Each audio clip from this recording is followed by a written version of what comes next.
എല്ലാ വിദ്യാർത്ഥികൾക്കും പുതിയൊരു വീഡിയോയിലേക്ക് സ്വാഗതം. ഈ വർഷത്തെ കീം 2023 റീഫണ്ടിന് അർഹതയുള്ള വിദ്യാർത്ഥികളുടെ ബാങ്ക് ഡീറ്റെയിൽസ് നൽകുന്നതിനായിട്ട് വിദ്യാർത്ഥികൾക്ക് അവസരം.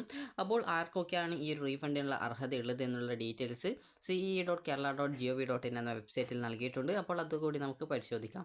അപ്പോൾ അതിനു മുമ്പായിട്ട് ഈ ഒരു സർക്കുലർ പ്രകാരം റീഫണ്ടിന് അർഹതയുള്ള വിദ്യാർത്ഥികൾ നിങ്ങളുടെ ബാങ്ക് അക്കൗണ്ട് ഡീറ്റെയിൽസ് ഓൺലൈനായിട്ട് നൽകണമെന്നുള്ളതാണ് പറഞ്ഞിട്ടുള്ളത്. അപ്പോൾ 2023-24 അധ്യയന വർഷത്തെ കീം എഞ്ചിനീയറിംഗ് അതുപോലെ ആർക്കിടെക്ചർ പ്രവേശനവുമായി ബന്ധപ്പെട്ട് പ്രവേശന പരീക്ഷാ കമ്മീഷണർക്ക് ഫീസ് ഒടുക്കിയിട്ടുള്ളവരിൽ റീഫണ്ടിന് അർഹതയുള്ള വിദ്യാർത്ഥികൾക്ക് തുക ബാങ്ക് അക്കൗണ്ട് വഴി തിരികെ നൽകുന്നതിനുള്ള നടപടികൾ ആരംഭിച്ചു.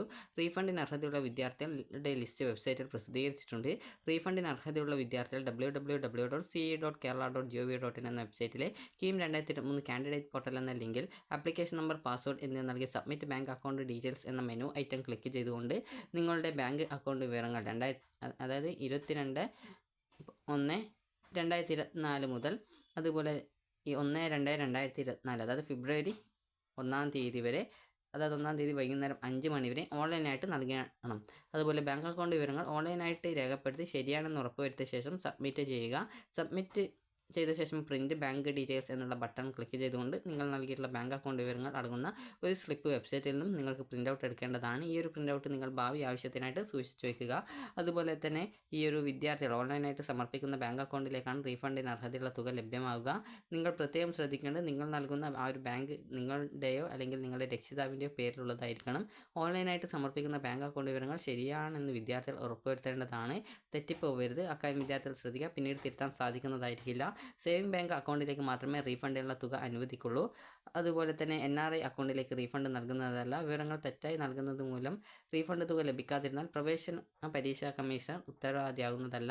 അക്കൗണ്ട് വിവരങ്ങൾ കൃത്യമായി നൽകാത്തവരുടെ തുക ഇനിയൊരു അറിയിപ്പില്ലാതെ തന്നെ സർക്കാരിലേക്ക് മുതൽക്കൂട്ടുന്നതാണ്. അപ്പോൾ അതുകൊണ്ട് തന്നെ വിദ്യാർത്ഥികൾ നിങ്ങളുടെ ബാങ്ക് ഡീറ്റെയിൽസ് നൽകിയ ശേഷം കറക്റ്റായിട്ട് ആണോ നൽകിയിട്ടുള്ളത് എന്നുള്ളത് ഉറപ്പുവരുത്തിയ ശേഷം മാത്രം, അതായത് account number, account holder number, അതുപോലെ സേവിംഗ് അക്കൗണ്ട് നമ്പർ ആണോ എന്നുള്ളതൊക്കെ നിങ്ങൾ കറക്റ്റായിട്ട് മനസ്സിലാക്കി ശേഷം, അതായത് സേവിംഗ് അക്കൗണ്ട് നമ്പറാണ് നൽകേണ്ടത്. അപ്പോൾ ആ ഒരു സേവിംഗ് അക്കൗണ്ട് നമ്പറാണോ നൽകിയിട്ടുള്ളത് എന്നുള്ളത് കറക്റ്റായി ശ്രദ്ധിക്കുക. അതായത് NRI അക്കൗണ്ടിൻ്റെ ഡീറ്റെയിൽസ് നൽകരുത്. NRI അക്കൗണ്ടിലേക്ക് പൈസ വരില്ല. അപ്പോൾ സേവിംഗ് അക്കൗണ്ടാണ് നൽകേണ്ടത്. അപ്പോൾ ഇങ്ങനെ എല്ലാം നൽകിയ ശേഷം സബ്മിറ്റ് ചെയ്യുന്നതിന് മുമ്പായിട്ട് എല്ലാ ഡീറ്റെയിൽസും കറക്റ്റാണോ എന്നുള്ളത് ചെക്ക് ചെയ്യുക. അതിനുശേഷം സബ്മിറ്റ് ചെയ്യുക. അപ്പോൾ ഇനി നമുക്ക് ആർക്കൊക്കെയാണ് റീഫണ്ടിന് അർഹതയുള്ളത് എന്നുള്ളത് നോക്കാം. അതിനായി വിദ്യാർത്ഥികൾ ഈ ഒരു ce.kerala.gov.in എന്ന ഈ ഒരു വെബ്സൈറ്റിലേക്ക് പ്രവേശിക്കുക.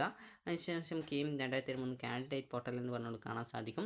അപ്പോൾ അതിൽ ക്ലിക്ക് ചെയ്യുക. അതിനുശേഷം ഇവിടെ കാണാൻ സാധിക്കുന്നതാണ്, അതായത് ഇവിടെ കാൻഡിഡേറ്റ് എലിജിബിൾ ഫോർ റീഫണ്ട് എന്ന് പറഞ്ഞുകൊണ്ട് നൽകിയിട്ടുണ്ട്. അപ്പോൾ ആ ഒരു ലിങ്കിൽ ക്ലിക്ക് ചെയ്യുക. അപ്പോൾ ലിങ്കിൽ ക്ലിക്ക് ചെയ്യുന്ന സമയത്ത് ഒരു PDF നിങ്ങൾക്ക് ഡൗൺലോഡ് ചെയ്തെടുക്കാൻ സാധിക്കും. അപ്പോൾ ആ ഒരു PDFൽ നിങ്ങൾക്ക് ആ ഒരു നിങ്ങളുടെ ഡീറ്റെയിൽസ് ഉണ്ടോ, അതായത് നിങ്ങളുടെ പേരുണ്ടോ എന്നുള്ളത് കറക്റ്റായിട്ട് ശ്രദ്ധിക്കുക.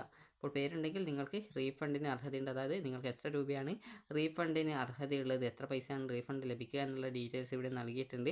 അപ്പോൾ ആ ഒരു പൈസയാണ് നിങ്ങൾക്ക് റീഫണ്ടായിട്ട് കിട്ടുക. ഏകദേശം 224 പേജ് ഉണ്ടെന്നാണ് പറയുന്നത്. അപ്പോൾ അതുകൊണ്ട് തന്നെ നിങ്ങളുടെ പേരുണ്ടോ എന്നുള്ളത് നിങ്ങളുടെ ആ ഒരു, അതായത് ഈ ഒരു നിങ്ങൾ ഏത് PDF റീഡറാണ് ഉപയോഗിക്കുന്നത് അതിൽ സെർച്ച് ഓപ്ഷൻ ഉണ്ടാവും, അത് ഫൈൻഡ് ഇൻ പേജ് ഓപ്ഷൻ ഉണ്ടാവും. അപ്പോൾ അത് വെച്ച് നിങ്ങൾ കണ്ടെത്താനായിട്ട് ശ്രദ്ധിക്കുക. അപ്പോൾ നിങ്ങൾക്ക് എത്ര പൈസയാണ് റീഫണ്ട് ലഭിക്കുക എന്നുള്ള ഡീറ്റെയിൽസ് ഇതിൽ നൽകിയിട്ടുണ്ട്. അപ്പോൾ നിങ്ങൾക്ക് ഈ ഒരു വീഡിയോ ഉപകാരപ്രദമായിട്ടുണ്ടെങ്കിൽ, അതായത് എഞ്ചിനീയറിംഗ് ആർക്കിടെക്ചർ കോഴ്സിൽ ഫീസ് അടച്ച് റീഫണ്ടിന് അർഹതയുള്ള വിദ്യാർത്ഥികളുടെ ലിസ്റ്റാണിത്. അപ്പോൾ ഈ ഒരു വീഡിയോ നിങ്ങൾക്ക് ഉപകാരപ്രദമായിട്ടുണ്ടെങ്കിൽ ലൈക്ക് ചെയ്യുക, ഷെയർ ചെയ്യുക. Thank you for watching.